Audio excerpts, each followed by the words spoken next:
Hi folks, middle of May now, so I'll just give you a little tour, show you what's going on. Start off in the Polytunnel, where I've not got a lot of stuff now, thankfully, because most of it's getting planted out. Leeks are doing really well. Got two different varieties, an earlier type and a later hardy type, winter type, but they're getting about 9 or 10 inches tall now, so I would say another week, maybe 2 weeks maximum, they'll be ready for going in, getting planted out. Still growing my spring onions again, third lot of those. These are the peppers that I actually bought because, like I said, the ones I grew from seed, none of them germinated because they were really old stock, so I thought, well, I might as well have some. I'm not going to do without, so I just bought a few and a couple of chilies. Third lot of lettuce coming along now. Sorry, second lot, sorry. They'll be ready to go out probably in another couple of weeks. Cucumbers, very slow, as are the courgettes. I've only got one to germinate so far. None of the yellow ones have, and they were brand new seeds, so it's just two of the old ones called Defender, which are fantastic. A few spare French beans and cabbages that I didn't plant out. Tomatoes in the hanging baskets, doing great. Nicely bushing out already. Starting to get this first sign of flowers on, if you can see. Probably a bit premature, but still a good sign. As you can see how bushy they are. Look, these are the ones that are determinate, meaning that they'll just find their own space.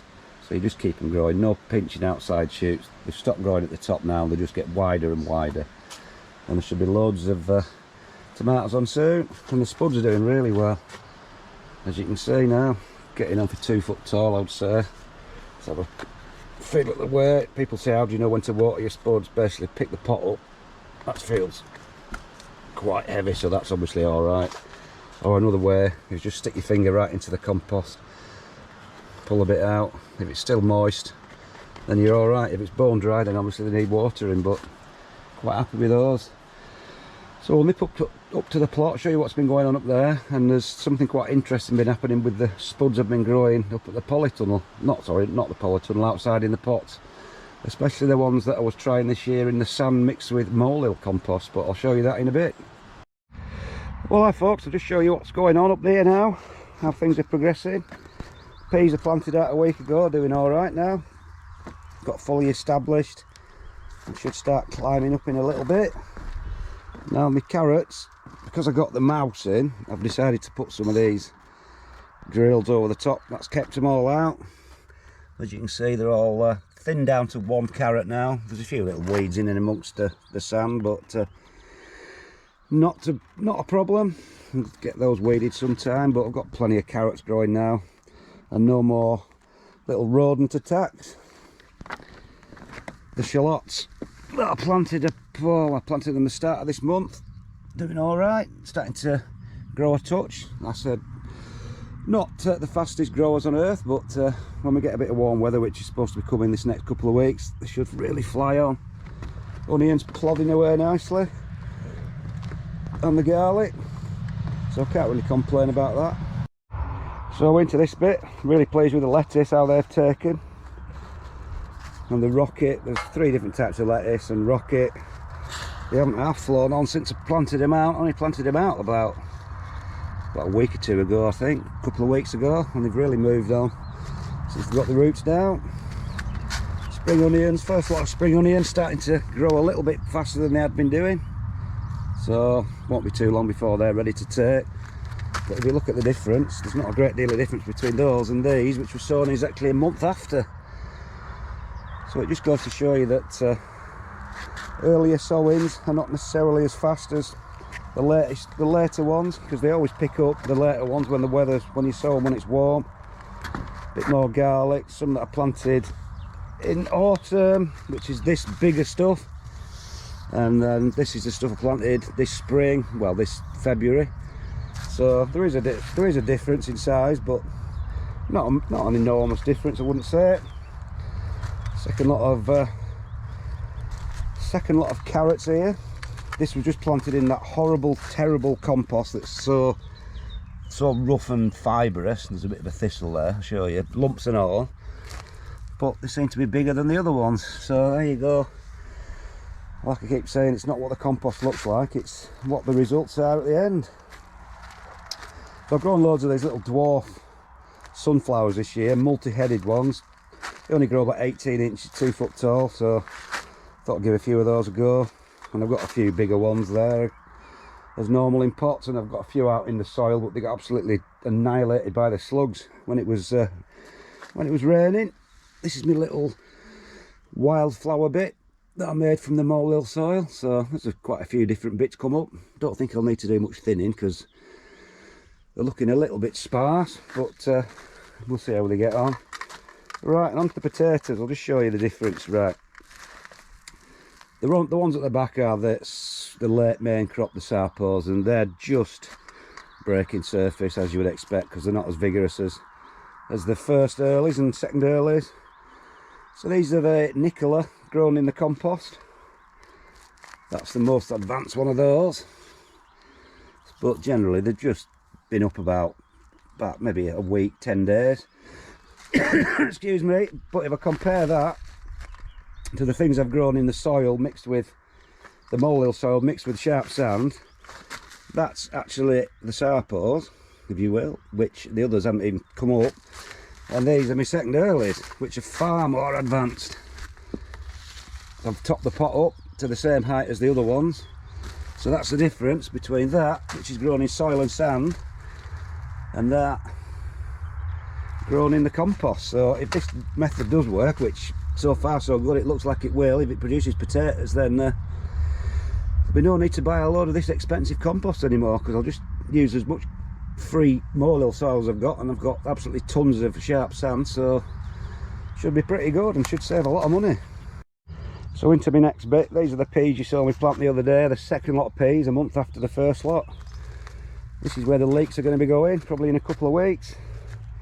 And then this is the shrubbery thing I made last year, where a lot of things got quite battered over winter, a lot of leaves fell off, but they're growing back. And then thankfully all these shuttlecock ferns are coming back, which I dug up from round our house because we've got tons of them, and I planted them in. And I didn't think they'd survive, but as you can see, they've all come back up. I planted big ones, small ones, all sorts of different ones, and there's loads of them, so it should be quite nice. They do look nice when they're in full flourish, because they get quite big. But yeah, other things in my little shrubbery probably not work very well. I did lose one plant. This thing's come back. It looked like all its leaves had dropped off, but it's putting some new stuff on, and I'll show you this. I thought I'm going to try and grow a what do you call them, gunnera manticata. Those enormous giant rhubarb things you see with leaves that are 6 foot across. But believe it or not, I paid 17 quid for this plant. It did have a few leaves on, but I put it in, and it was a hard frost one night, and all the leaves just froze off. So we shall see. It looks like there's a few little bits of growth coming back, but anyway, that was an expensive experiment, but we'll see how we get on anyway. Alright then folks, I've had the best rhubarb I've had for years. Absolutely fantastically bright red stuff, probably because of all the horse muck I put on this year. I've just pulled about a 10-pound bag of sticks out. It's so red, it's unbelievable. It's nearly red on the inside. But it's the sweetest stuff ever. Pink red champagne's what it's called. I've just netted my gooseberries off now because they're starting to form some nice little gooseberries, so that should keep the blackbirds off, hopefully. Because if you don't do that, then sometimes they can just absolutely decimate your crop. So this is my little pond again. I've let a few weeds grow around the outside just to make it look a bit more natural and not as sort of plastic, if you will. I've put some tadpoles in. I went up to my nature reserve and there was a load in a big puddle. It looked like it was just about to dry out. So I thought I'll try and rescue some of those. So I'll put about 50 in. So we should have a bit of life swimming about in there shortly. So my perennial bit's doing alright. I've got some self-seeded red campion here. I wouldn't normally grow them. I didn't plant them myself. They're self-seeded. They've got quite a nice flower. But the thing is with these, that they do attract those hummingbird moths. The moths that fly during the day and fly like they just look like little tiny hummingbirds. So I remember I found a load on last year flying about, so hopefully that should attract a few. Don't know what's going to come up. I've got Rhubarb here, foxgloves, oriental poppies, oxeye daisies, all sorts. So another week or two, it should all start coming up and we'll see what we've got. But like I say, everything else is all coming on nice and strongly at the moment. So we'll just nip into the Polytunnel, show you what's been going on in there. So this is the garlic I sowed in here early on. It's far bigger than outside. It's looking a bit yellow on the tips. I don't know what that's all about, whether it's getting a bit dry or the heat's getting to it, I don't know, but we'll see. If it keeps growing for a while, it should be quite big, because they're looking as big as they ever get outside now, so should be quite good. And the giant onions, or not so giant onions, doing all right. I mean, like I said, I was never going to grow a whopper, a record breaker, but I was hoping for something around about £5. I don't think that's out of the question. I got a bit carried away and grew 6 in pots. They all look pretty similar, even though they're all grown in completely different compost mixes. But if I can get another sort of 6-7 leaves on before the middle of June, before they start to bulb up, then who knows, we may get something. But if not, it doesn't really matter. It's not the end of the world. And then this is just like where I sowed the French beans the other day. And my poppy's coming along. So really, that's about it at the moment. Middle of May. Starting to warm up, hopefully. Plenty of lambs about. So that's about it for this little video. See you later.